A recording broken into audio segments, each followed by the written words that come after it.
আসসালামু আলাইকুম এভরিওয়ান। আজ আমি তৈরি করছি মাছ দিয়ে কচুরমুখী ঘাটি। রেসিপিটি খুবই সাধারণ কিন্তু খেতে লাগে অসাধারণ। চলুন ঝটপট দেখে নিই প্রস্তুত প্রণালী। এখানে আমি চুলাতে হাঁড়ি বসিয়ে তাতে কিছুটা পানি নিয়েছি, দিয়ে দিলাম কচুরমুখী। এবার আমি একটি ঢাকনা দিয়ে ঢেকে দিয়ে কিছুক্ষণ সেদ্ধ করে নিব। ফিরছি কিছুক্ষণ পর। দেখুন কচুরমুখীগুলো পারফেক্ট সিদ্ধ হয়েছে। এবার আমি নামিয়ে নিব। এবার একটি একটি করে কচুরমুখীর খোসা ভালোভাবে ছাড়িয়ে নিব।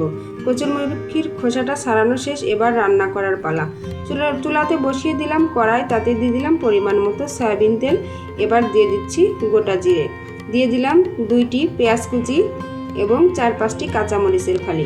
এবার আমি এগুলোকে ভালোভাবে ভেজে নিব যতক্ষণ পর্যন্ত না নরম হয়ে আসে। এ পর্যায়ে দিয়ে দিচ্ছি 1/2 টেবিল চামচ আদা বাটা, 1/2 টেবিল চামচ রসুন বাটা, 1 টেবিল চামচের একটু কম হলুদের গুঁড়া, দিচ্ছি স্বাদ মতো লবণ। এবার আমি মশলাগুলো ভালোভাবে ভেজে নিব যাতে করে মশলার কোনো কাঁচা গন্ধ না থাকে। এ পর্যায়ে আমি এটির মধ্যে দিয়ে দিলাম মাছ। এবার মাছগুলো আমি মশলার সাথে ভালোভাবে মিশিয়ে নিব। আপনারা চাইলে রেসিপিটি মাছের মাথা দিয়েও করতে পারেন। এবার দিয়ে দিচ্ছি সামান্য পরিমাণ পানি দিয়ে আমি একটি ঢাকনা দিয়ে ঢেকে এই মাছটিকে 5 মিনিট কষিয়ে নিব। ফিরছি 5 মিনিট পর। দেখুন মাছটি আমার কষানো শেষ।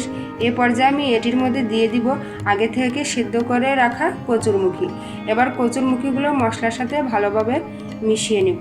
এই রেসিপিটি আপনারা বাসায় একবার হলেও ট্রাই করবেন, দেখবেন খেতে খুবই দারুণ লাগে।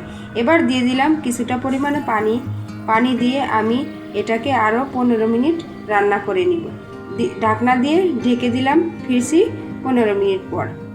এ পর্যায়ে আমি এটিকে একটি ডাল ঘুটনির সাহায্যে ভালোভাবে ঘুটে নিব।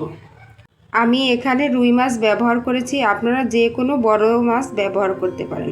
দেখুন আমি কচুরমুখীগুলো একটি ডাল ঘুটনির সাহায্যে ভালো করে ঘুটে নিলাম। এ পর্যায়ে আমি এগুলোকে নেড়ে চেড়ে বাড়তি পানি শুকিয়ে নামিয়ে নিলাম। তৈরি হয়ে গেল মাছ দিয়ে কচুরমুখী ঘাটি রেসিপি।